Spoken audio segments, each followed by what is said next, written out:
Hey, it's Robert Clickybeard, the host of the Commercial Landscaper podcast. For the next 30 minutes, I'm inviting you to high-impact conversation with some of the most accomplished leaders and entrepreneurs in our space. This isn't fluff. It's real, battle-tested insight rooted into my book, The Ironman Mindset for Entrepreneurs, that will challenge you to grow as a leader, stretch yourself beyond your comfort zone, and scale your business the smart way. Our audience has now doubled, and I'm hearing every week how these episodes are helping business owners sharpen their edge, increase profitability, and raise the bar across the industry. So here's my ask. If this episode sparks something for you, please share it with either a teammate, fellow business owner, or a friend that needs that extra push. We're building something bigger here, and I want you to be part of it. Big news. Our digital courses are now live at wilson360.com. These are built for ambitious leaders like you, alongside training classes designed to build your team, along with the tools they need to win. I'm also thrilled to welcome our new sponsor, Bomb Data. They're transforming how commercial landscapers manage labor with intuitive analysis and help you control costs and boost margins. Check them out, and if you're ready to make data your competitive advantage. Thanks for listening, and let's keep pushing things forward. Urtur is a lifestyle brand born from grit, founded by Zach Strausser. Their mission is clear: to raise $1 million for the trades by supporting vocational training across North America. Urtur makes tough, smart gear built for landscaping and snow pros who work hard outside every day in all conditions. Their apparel puts safety first, helps crews look sharp, and honors the pride in their craft. Every purchase has purpose, fueling training programs and building a resilient workforce. Urtur isn't just workwear, it's a culture of respect, resilience, and results. Hi, this is Robert Clickybeard with the Commercial Landscaper podcast. Really excited again to see Chris Lee. Chris, thanks for joining the show again today. Thanks for having me, Robert. Appreciate it. I know you've been on before, but it's always great to get you back on and share some stories. For the audience have not seen or heard you before, could you maybe just give us a little bit of your background, please? Sure. I'm the president and chief executive officer of Earthworks. Been here for 27 years, almost 28. Earthworks is a commercial maintenance company spread out throughout the state of Texas, primarily Dallas and Houston are our two main markets. Budget this year is about $44 million, and just really blessed to be in this industry and blessed to meet all the fine folks and leverage their knowledge. Awesome. And I know are you still in the board with... Correct. I do serve on the board. I'm in my second term with NALP, and hopefully they'll keep me around for a little while longer. I really It's been really good. Cool. Well, thank you for everything you do. So one of the things, we were obviously down sharing some sunshine down in Costa Rica back in the end of January, and you were up on stage. I think it was a panel discussion, or maybe it was just you were up there by yourself, but you came up with a really powerful story, which I think moved most of the audience, and it really struck me because, whatever size you are, most owners go through different types of challenges. Sometimes there's a perception out there when you're larger, there are no problems whatsoever. Yeah, and I think that's the only difference is the problems are larger too. Exactly. Yeah, they don't go away. They just get bigger. Yeah. So, maybe you could, talk about that story, and then we could maybe just dive in a little bit deeper, and I'll ask you a few questions if you don't mind. The year in question is 2015, and just a little pretext. We've been using H-2B visas for probably since the early 2000s. 2001, 2002 was the first time we'd used the program. And there was times there'd be a little cap pressure here and there, kind of in the mid 2000s. The program itself has always worked exactly the way it's designed. When unemployment is high, there's low usage on the H-2B program because there's available employees. When unemployment's really low, there's more pressure on the H-2B program because people can't hire locally, right? So it's the way it works, the way it's supposed to work. And it had been pretty consistent. Unemployment had been at a level where there wasn't a crazy amount of pressure on the H-2B cap. It was getting used, but it wasn't an issue like it is now, where you have 3 or 4 times the number of applicants as you do available visas, right? Coming out of 2007, 2008, the housing crisis and financial crisis, the visa program was pretty accessible and pretty easy. Nobody was getting capped out. Everybody was getting their people. Everybody, it was a really solid program. And around 2013, unemployment came down in the United States and more people started turning to the program. The cap started to get hit again for the first time in a few years. It never happened to us.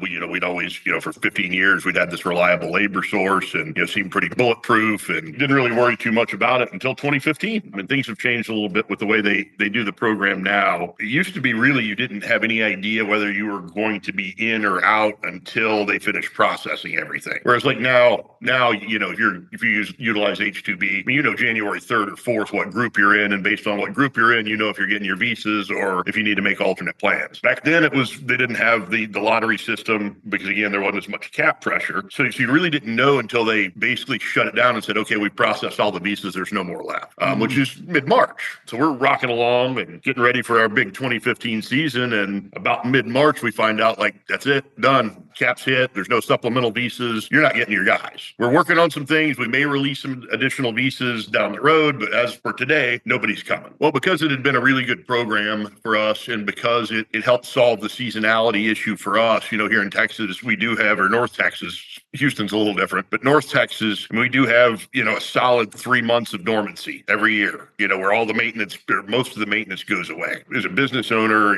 any kind of business, it's really hard to scale down 33%, 40% of your workforce for 3 months and then scale it back up, right? It's quite a daunting process. Nobody wants to be off work. Nobody wants to stick around and wait for next March. And then just hiring new people and onboarding them is, it's very difficult. So this had always been a solid program and something that we had relied on. And in 2015, we found out we had become too reliant on it. We'd gotten an outsized portion of our workforce from H-2B because again, it solved that seasonality problem. You knew the guys were coming. You knew they would go home when you needed them to go home. They came back when you needed them to come back. It was a great thing until they didn't come back. So at that point in time, we were bringing about 120 H-2B workers. For context, we were about a third of the size then as we are now, and we currently bring about 75. So we've really scaled back on our reliance on the program because of the story. Right, absolutely.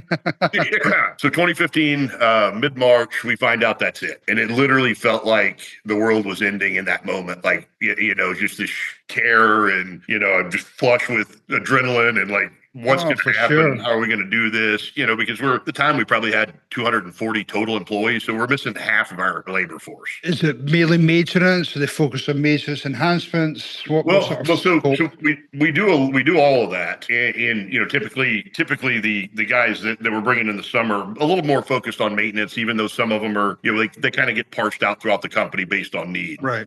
But primarily maintenance, because the rest of the stuff, the enhancements and the irrigation and that stuff kind of keeps going year round. So, there's not as much seasonality with that. So we've got 2 weeks. Go live here in North Texas is April 1st. That's when everything has to be mowed every week. Bushes have to get pruned, trimmed, grasses are probably already cut back, but any of that stuff has to be finished up. And we weren't going to be able to execute. I mean, that was the most obvious thing is there's no way to do 240 people's work with 120 people, right? You just can't. That's crazy. And so we start throwing flyers out and we're advertising and we're throwing signs on trucks. And we've got all our managers at every gas station in North Texas. And I think we hired about 3 people in the first 5 days.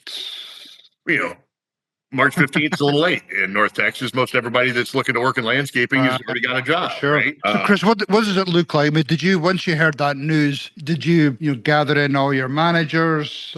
What did that look like? And do you have some type of war room that you bring everybody together and do a big huddle? Yeah, we did have a big huddle initially amongst the general managers. At the time we had 3 general managers and myself, and again, a couple of the ops guys just going, okay, hey, here's what's coming. Unfortunately, I don't think anybody in that room was prepared for to solve this problem. I certainly wasn't. And we just kind of all looked at each other with, kind of confusion and bewilderment. And like, what do we do now? Like, great, we have this information, but what do we do about it? Right. We all agreed there was no way working Saturdays wasn't going to do it. We weren't going to be able to hire our way through it. The end result, the consensus was we are going to hemorrhage work over this, no matter what, because we cannot fulfill our contracts. One of the things that came up, which was one of the best things that we did, probably the best lever that we pulled, was the thought that, okay, hey, if we know we're going to lose a tremendous amount of maintenance, like we're not going to kid ourselves, right? We're not going to tell ourselves like, oh, if we cross our fingers and, we say our prayers, like this is all going to be okay. It's not going to be okay. There's no way it's going to be okay. You're just ripping that Band-Aid off. Having that realization, I think, was really important and not just kind of trying to slow walk it. Is kind of a proactive, reactive type of thing. You can either go out and make things happen, or you can wait for things to happen to you. And so we knew we weren't going to be able to perform. Got kind of an idea from our ops guys of like what percentage of this are we not going to be able to perform? It's not half, right? Because we can work Saturdays, we can hire some people. It's not half. So let's come up with a realistic idea of what that looks like. And essentially what it came down to was about $2 million worth of maintenance. They came back and said, hey, if we had about $2 million less maintenance and we work Saturdays and we can hire people and we stretch and we pull, we might be able to pull this off. Actually, I think their number was $2.5 million that we needed to cut. Okay. Wow. And I scaled it back to 2 because I couldn't live with 2.5. It was too much. That's bigger than probably 90% of companies in the Well, US. it was at the time, I think we had about $6 million in maintenance. So, I mean, we're literally talking lopping off a third of our maintenance business. Wow, right? That's crazy. But the realization was a chunk of this business is going away, and it's either going to be us who decides which part of it goes away, or it's going to be our clients who decide which part of it goes away. Well, if we're deciding, we're going to choose the lowest margin, the hardest to get to, the most difficult, the ones that we don't have great relationships with, right? And if we sit back and wait, it's going to be the high margin, the high touch people, the people who can't tolerate a lack of service that are going to cut bait with us, right? And that's not what we wanted. So we decided if this is going to happen, which it is, how can we strategically make it is less painful as possible, I guess, right? And so the idea was, well, one, if we're going to cut this stuff, let's be proactive and let's cut them rather than waiting for us to get cut. That way we have control over what part of the portfolio we lose, right? Going through there were several that we probably shouldn't have been doing anyway. We're like, wow, we are literally not making a nickel on that account. What are we doing? So we kind of went through that process. And then the second thing and this is a big deal for us, communication. The next thing we did that I think, everyone was a little nervous about letting our clients in on what's going on, right? Like, don't tell them we have a problem. Let's just try to get through it. But again, trying to be realistic, there was an understanding that they're going to know there's a problem. Most of these people have worked with us for years. They're going to be able to tell things aren't different. Even if we scale back, things are not going to be the same. Right. And we can either let them wonder and let them come up with their own reasons why things aren't the same, or we can explain our narrative and what's gone on, what we're doing about it, and how it's going to be rectified. Right. So even the clients we terminated, we were, hey, here's what happened. Here's the history of the program. Here's what we're going through. Here's the decision we had to make. Here's why we made it. We made it for you, not for us, because we don't want you to sit there and twist in the wind with somebody not performing the work when you've got a commercial property that you need to lease, you need retail clients to come to, you need your employees to feel good about, right? So we did this for you, not for us, but here's why we did it. And then we went to the clients that we weren't terminating. We said, hey, we've got a tough situation. Here's what's just happened to us. Here's what we have done about it so far. Here's what our plans are going forward to rectify it. But we are going to need a little bit of grace. We are not going to be perfect. There's a good reason for it. The company hasn't gone to hell in a handbasket. We have not changed our operations. We have a very real problem that we're dealing with, and we are going to get through it. I think communicating both of those things at the time, it seemed like the right thing to do. But later on, as we go through this story, I mean, it really was just as impactful as choosing which business we cut. The way we continually communicated, because it did buy us grace and it did buy us understanding from the people that we had to part ways with, right? Because they could see we're not just doing it to be jerks. We have a really good reason. And then there's, of course, there's a lot of why me. And then you have to help them understand, well, you're on the outskirts of town. It's harder for route density. That's part of the reason you are not paying us enough. That's we didn't tell them that. But you're controlling the narrative, which is important. 100% of the time. Yeah. Again, if we don't tell them what's going on, they're going to come up with their own rationale for what's going on, and it's not going to be nearly as good of a story as we have. It's going to be they don't care anymore. They must have changed something with management. They're trying to make more money. It's not going to be, I bet these guys have a really good reason why. And as you know yourself, competitors love telling stories, and suppliers, I think they're the worst. They're the worst. Suppliers love drama.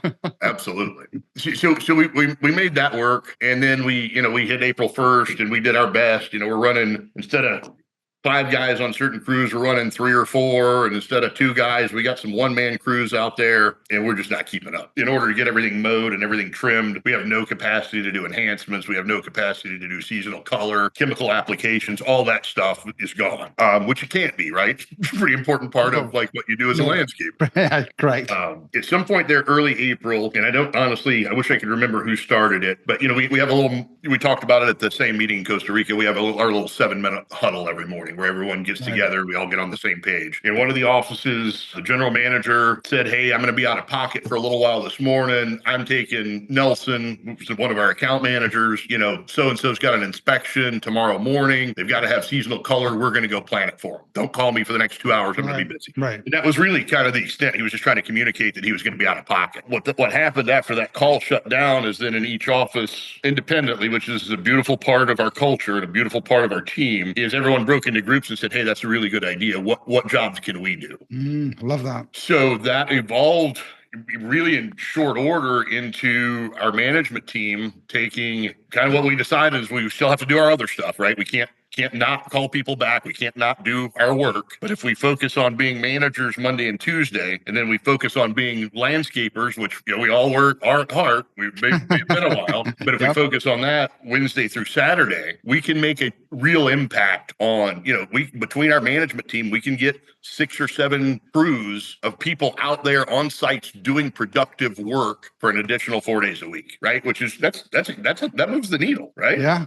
That's huge. So for 13 weeks, we had maybe 2 people miss a day here or there because they had a family reunion, something really important going on. But for 13 straight weeks, our entire management team worked Wednesday through Saturday doing landscape enhancements, spraying chemicals, doing detail work, trimming bushes, planting seasonal color. At the time, you were just doing what you had to do, right? You weren't thinking like, oh, this is going to be really cool, or this is going to have really long-lasting effects on our company. This is going to be a game changer. You're just trying to get through the day, right? You're just trying to get as much work as you can and survive. But through that 13 weeks, something really special happened, or a couple of different things happened. But so our management team all started to form a closer bond because we weren't just seeing each other in the morning and in the afternoon and saying, hey, how you doing? How's this going? We were working side by side, planting, digging, busting our asses day after day, get up. We're all together, right? Well, at the same time, the field guys see us. We're on the same sites that they're on. For sure, right?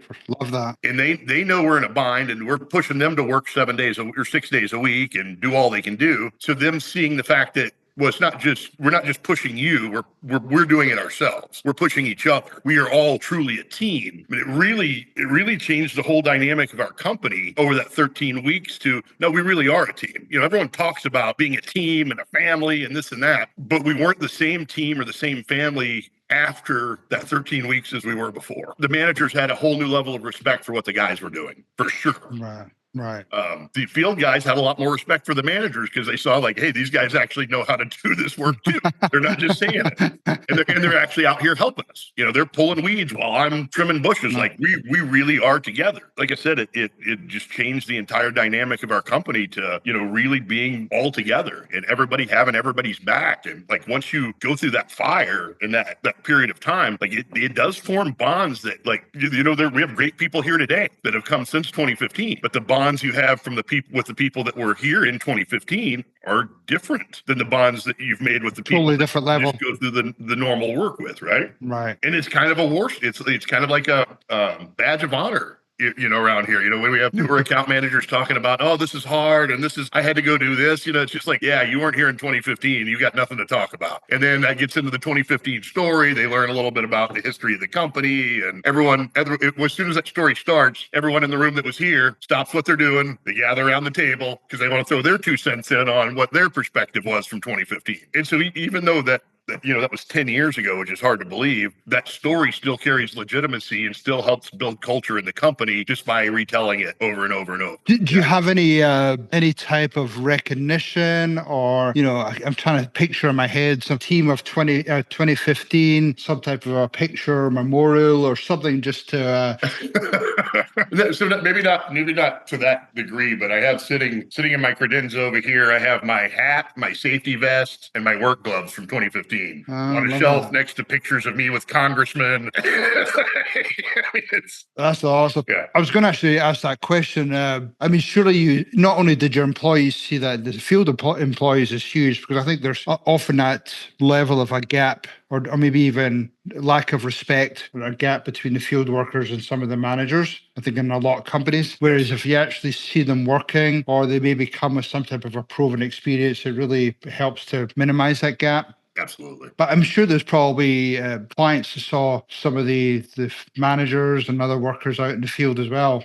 Yeah, there was. So I don't know if not everyone will know what Asian jasmine is, but Asian jasmine's a very popular ground cover here. It's very thick, dense, vining ground cover. I mean, it just forms a carpet. Beautiful when it's healthy, but it has a tendency to get burned in the winter. If we have a harsh winter, the leaves will burn, but it regenerates. It doesn't kill it. And we were going out on a Saturday to do an enhancement at a pool area where the property had said, okay, hey, I want all this jasmine gone. I'm tired of it turning brown in the winter. I want it all ripped out, and I want to resod it. I just want to resod the whole thing. Right. So we show up out there, and this jasmine could not have been healthier. I mean, it is beautiful. It is thick. It is lush. It is dense. It is green. And we're like, wow, that's going to be really hard to get that out of there. Like, it's going to be a bitch. And I said, guys, look, don't ever tell anybody this, and I will never do this again, but I'm about to go in that office and talk us out of getting this job. We got other stuff we can do. This doesn't really need to be done. This looks beautiful. I'll be right back. Walked into the office. 10 minutes later, walked out with my tail between my legs, and I said, fellas, grab the sharpshooters.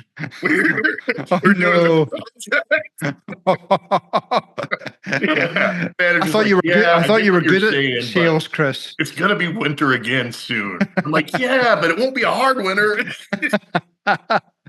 So yeah, that's awesome. The only time I've ever tried to unsell work, and I was unsuccessful. So too funny. Yeah, we went ahead and finished the job, but yeah, so there was certainly some of that, and it helped with the story when we're going in there, telling them, hey, we're working on getting this together, and you're covered in dirt and sweat, and you got a safety vest on. As the owner of the company, especially, they're like, hey, these guys really mean it.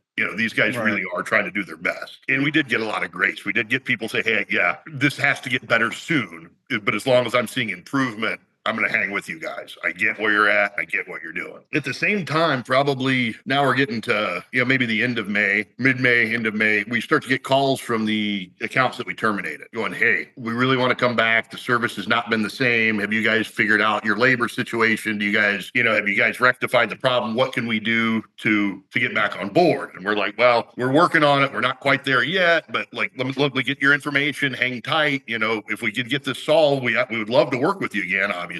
And then I guess probably the end of May, they released supplemental visas. Fast forward to, I guess, maybe the middle of June, we know we got visa guys coming. We don't need the 120, but we can still use 40 or 50 to try to go back and recapture some of this work, because we can't. 6 days a week's not sustainable for the entire year. We're killing people. I mean, we're wearing ourselves out. We're wearing the guys out. So we start to go back to this list of people and said, hey, are you still interested in a bid? They said, yeah, we're still interested in a bid. And we said, well, we can get you one, and we'd love to give you one, but through this process of rectifying our labor situation, our cost has gone up about 15 or 20%. Certainly understand it's probably not going to be in your budget, and you're probably not going to be able to do it. But if you can, we'd love to work with you. Which, again, terrible sales 001, right? You're not ever going to sign this proposal, man. But I'm going to, yeah. Anyway, like I said, there are a lot of lessons from 2015, and so we sent the first one out at 20% over what we were doing it for in March, and they signed it, and we're like, oh, that's weird. And then we sent another one out, and they signed it, and we sent 5 more out, and they signed them. And all of a sudden, like a bunch of knucklehead landscapers, we started to come to the realization that what we were doing was a lot more valuable than we thought it was. And that people were truly willing to pay. We were just scared to ask for more money. It wasn't that people weren't willing to pay more money. We were just ashamed or we didn't value ourselves in a way where we would go out and get the money or ask for the money or refuse to do the work if we couldn't get the money. Which, again, there were several things long range that came out of that year that were game changers for us, but that was probably as big as any of them. We do bring value. We bring more value than we thought, and we're not going to shortcut ourselves again. So it kind of changed the way we price things. It changed our willingness to walk away from something if it wasn't a good deal, which, up until then, I don't know, Robert, you were in this business for a long time. I don't know if you went through this, but there was a time where I thought if somebody wanted to give us revenue, we had to take it. If somebody offered us a job, it didn't matter. Profit wasn't a concern. Logistics weren't a concern. I just felt like you have to take that money and you have to. Oh, for sure. Oh, especially when you're in that growth mode, especially the first few years where you're trying to grab as much revenue as money. Then hopefully at some point you realize, these jobs are not profitable or for whatever reason. But certainly that first number of years, you're trying to grab revenue. And we'd kind of been in that mode, grow, grab the work and we'll figure it out. And then we kind of came out of that going, no, that's not the way we're going to do things anymore. we're going to be profitable. We're going to look at this stuff. We're going to do what makes sense. We picked up some efficiencies by cutting some of the stuff that was, didn't have good route density. And so we decided, we're either going to price it based on, the additional drive time, or we're just not going to do it. We're going to get paid for it if we're going to do it. And it kind of gave everybody, the account manager are always scared to ask for an increase, but it gave them the confidence also, because they're seeing it in real time going, these people are signing this stuff with a 20% increase or 25% increase. Nobody does that. You're like, well, they do. And we're all going to learn how this works together. How about, a lot of people don't talk about this enough, but, ICP, core customer, ideal client profile, did it give you a better sense moving forward who your true partners were? Yeah, it really helped us focus. And we really learned that kind of through the process, the culling process, if you want to call it that. Because we were forced to go like, okay, which of these customers do we want to keep and why do we want to keep them? And that why was, they're located in these areas. They are this size. They spend money on this and this and this. They are a class B plus or higher. And so what we defined in that was really what our ideal customer is. It wasn't an intentional process where we're like, okay, today we're going to sit down and identify our what our ideal customer looks like, but that's really what we did. Right. And then we came out of it, and still to this day, if there's a site that is a mow only site or a maintenance only site, we're not interested. Mowing grass doesn't pay that much, at least here in Texas. Maybe some places it does, but it's, if you don't have enhancement work, if you don't have irrigation repairs, if you don't have tree trimming or pruning, it's really hard to make money on a maintenance client, at least in our markets. Again, right. maybe some people are blessed more than we are with getting paid to mow grass, but it's, it's like anything. I think you're 100% spot on. Low skill stuff doesn't pay a lot. Anybody can mow grass. So what other lessons you think you learned from that whole experience? The other big one that we haven't talked about is just the reliance on H2B and having a plan. We've since crafted it, and it's a little bit easier now. Again, now by January 3rd or 4th what group you're in, and whether you are certain to get your employees or whether it's going to be a dice roll, right? We've really tried since even before 2015, but especially since 2015, to front load as much work as we can, to bring as much mulching, small enhancement work, anything that we can do in January and February that is not make work, right? So we can justify keeping a higher head count until we get to April. And we've had some success doing that. Some of it we do some wacky stuff, like we'll do it in January and bill you for it in May when you've got it budgeted, or, we'll give you a 15% discount if we can do it at our discretion, and we'll bill you when you get ready, obviously it helps us. So one thing was pushing forward as much work as we could so that we could maintain a higher head count and not have that huge delta between off season and go season. Right. And then, we also kind of came to the realization that you can hire people locally, but you have to start early. By March 1st, everybody's hired. Everybody that wants a job is getting one. But if we start in January, for example, if we know we're group D on visas and we're probably not going to get them, or it's going to be a dice roll, well, we can go in and we know we need 75 people for go season April 1st. Well, we can hire 25 in January. That's not that daunting to bring in 25 people and to train them and to onboard them. It's expensive, but it's not, the process is not daunting. Then you get to February and you add another 25, and now you're at 50. And then you get to March and you can scratch and claw your way to another 25, so that April 1st, you've got everybody you need. You don't go through, culling a third of your maintenance business. You don't ruin your reputation, which is the other thing that had we not communicated the way we did, our reputation would have taken a huge hit. Yeah, for sure. If we'd have left people wondering why we terminated contracts, like you said, it's the sewing circle between the suppliers and the other vendors. They'd have, I'd be a crackhead with, going to prison, and there's no telling what things come up with as far as why things were the way we were. But we didn't take a reputation hit because we controlled the narrative the whole way through. Oh, that's awesome. I love that. One of the things I think in our last conversation you talked about was, I think you'd gone ahead and hired a recruitment manager just to help with that whole process. I know a lot of companies have moved away from dedicated HR to either outsource it or diminishing that position. Correct. And moving towards the recruitment piece. Do you want to talk about that for a sec? Yeah, absolutely. Because that was a big frustration of mine. It was because we'd always had it traditionally where HR does recruiting, HR does onboarding, onboarding, HR does this. And there are some of the most brilliant people in this industry are HR people, not disparaging anybody, but most HR people they are compliance oriented. They are control and paperwork oriented. They are checking boxes and they're making sure everything's exactly right. They're not salespeople. There's very personable HR people if you're listening to the podcast out there, but not all of you are. And so my frustration came from, I'm having a rah-rah meeting. Let's tell them we do this and how great this company is and what a great history we have and all the opportunities and let's go get them. And then someone would come in the door and they'd be like, yeah, fill this out, please. And I'm like, So essentially, out of frustration, more than anything, I reallocated somebody that was a natural salesperson and had some history in recruiting. And I said, okay, you are now the recruiter. Here's what we're going to do. Here's how we're going to do it. HR, you're still in charge of compliance. You're still in charge of onboarding. But as far as getting the people here to say yes, that needs to be a sales job. And that dynamic changed everything. Just having someone who was because it's a sales job. It's no different than selling a client on your company. 100%. I mean, you have to sell them on your company. You have to sell them why this is a better opportunity than we got 18 landscape companies up and down. And there's some urgency there as well. Yeah. If you don't snag them in the first round, then they're probably walking to the next company. Yep. And we lack sense of urgency. We lack that.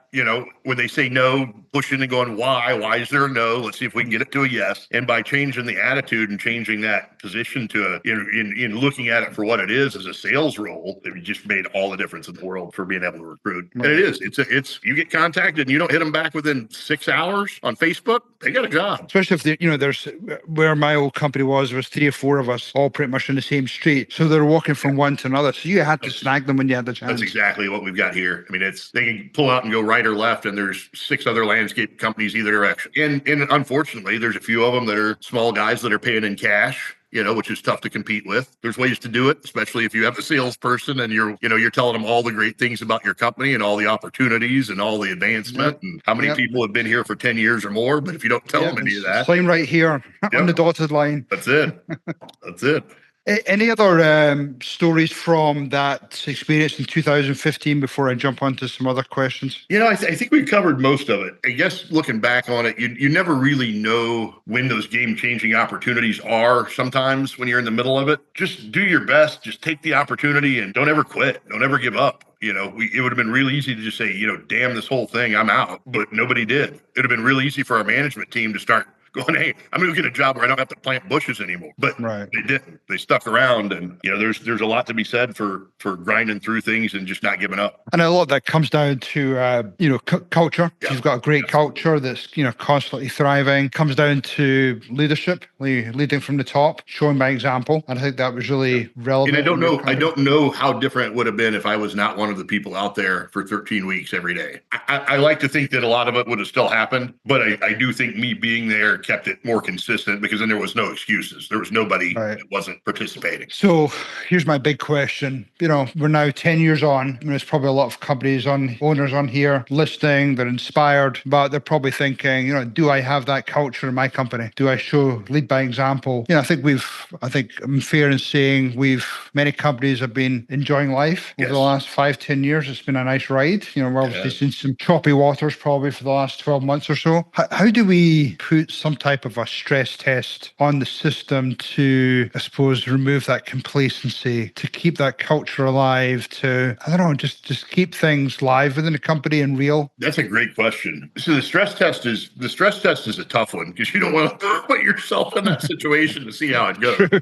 There are many stress tests throughout the year. There are times where you get spring for us where we've got enhancement, seasonal color, and all the cleanups at the same time. And you can anecdotally see how you're performing in those areas. Part of our culture is I probably say this so much people want to punch me, but part of our culture is there is no standing still. You're either going forward or backward. And if you don't know which way you're going backwards. That's it. There's no there is no standing still. And we've been through that before. Not so much in this 2015 situation, but just to your point earlier, where we'll have 4 or 5 years of everything's going great, and we assume that's because we're just awesome. And then all of a sudden there's a little hiccup and things aren't going great anymore. It's because we weren't awesome. It's because the things we were doing, and this is something we talk about a lot too, are leading and lagging indicators. Sales are a lagging indicator. Sales tell you that you did something really good 6 months ago. They don't tell you that you're doing something really good now, or if you're doing something really bad now, you don't find out until 6 months down the road, and then it takes another 6 months or a year to get going the right direction. So looking at things like retention, termination, client complaints, there are a lot of things that can kind of tell you that there's something going on before it reflects in your financials, right? Really, I guess just having good conversations with people and making sure, everybody's engaged, everybody's aligned. We do try to communicate a ton, but also I think another key to and I don't think there's any one answer to your question. I think it's a series of things. I think part of your culture has to just refuse to be complacent and continue to look forward. Part of that is change, which a lot of people don't like, but we've gotten to the point where we embrace change because we know it means we're moving forward, right? And we're not moving. Right. We don't have to ask which direction we're moving. But then I think it's also, you get situations that come up all the time, whether you're fully staffed or not, where manager gets a call at 3:00 in the afternoon and the property owner just landed and they're going to be at the property in an hour and a half and the seasonal color in the pots looks like shit. And an account manager drops what they're doing. They run to the nursery. They fly over there. They stick it in the pots. Everything goes wonderfully at the inspection. The important part of all that's important, but the most important part from a cultural standpoint is in recognizing that in their 7-minute meeting the next morning. Right. Yeah. And show people, it's for years we spent so much time telling people what not to do and all the things that they were doing wrong. But the power is in telling them what they're doing right. The power is in telling them, the things that this is what good looks like. We've told them so much about what bad looks like, but we never took the time to tell them, explain to them what good looks like. And once we started focusing on that, that's another thing that's made a huge difference. So that's part of that 7-minute meeting every morning is bringing up things like that. And they get a round of applause from 4 offices with, 40 different people standing around going, great job, man. And that makes you feel good, right? But then it also makes the guy next to you think, that'd be kind of cool if they gave me a shot. Step up. Yeah. So recognizing those behaviors as they come up, because they will. That stuff happens all the time. You don't have to be short on workforce to have or a situation where you've got all your crews lined out, but something has to be done that day, and you jump through a bunch of hoops, and you change deliveries, and you figure out a way to get it done, and it makes the clients never know how many hoops we jump through to get it done. They're just happy that it got done.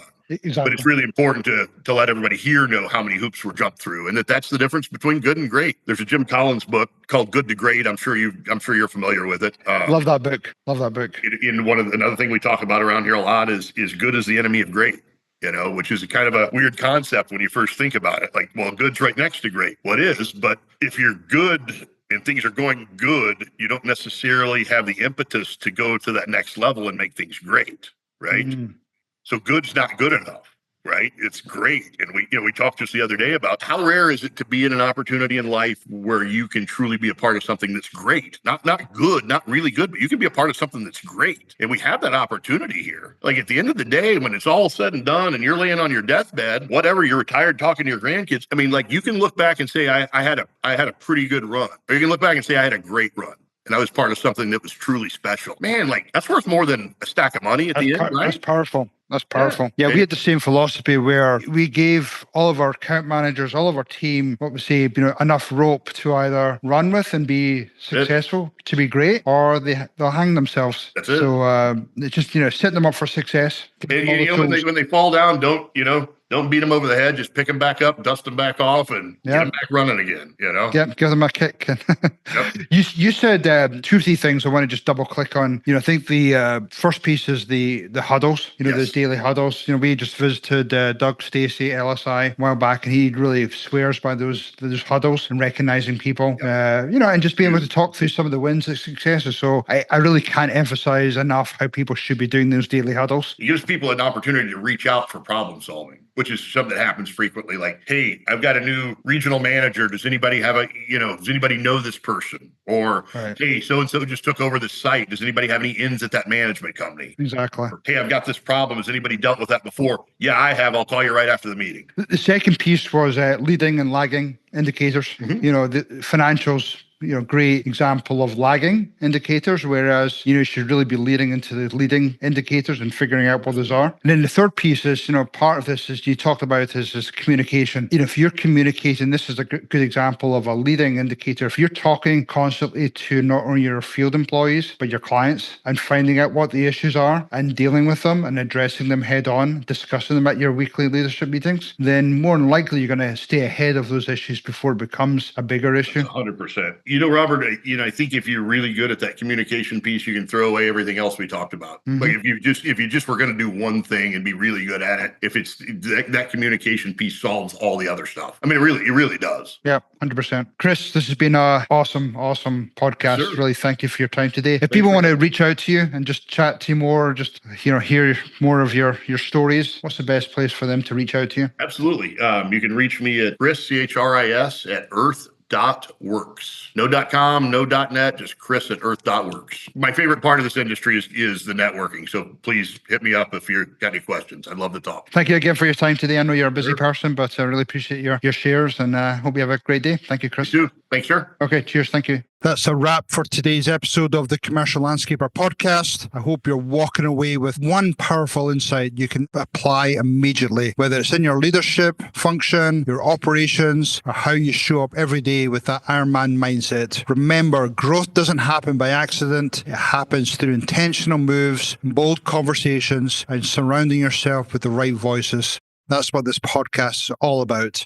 If you found value today, do me a favor, subscribe, leave a review, share this episode with someone in your circle who's ready to raise their game. And don't forget, our Wilson 360 digital courses are now live and ready to go. So go to wilson360.com, explore the tools that are helping hundreds of contractors to level up across leadership, account management, and operations and more. And a huge shout out again to Bomb Data, our newest sponsor, helping landscapers make smarter decisions with real-time labor analytics. If you're serious about margins, they should be on your radar. Until next time, stay sharp, stay focused, and keep leading with purpose. Have a pure, dead, brilliant day. Cheers, everyone.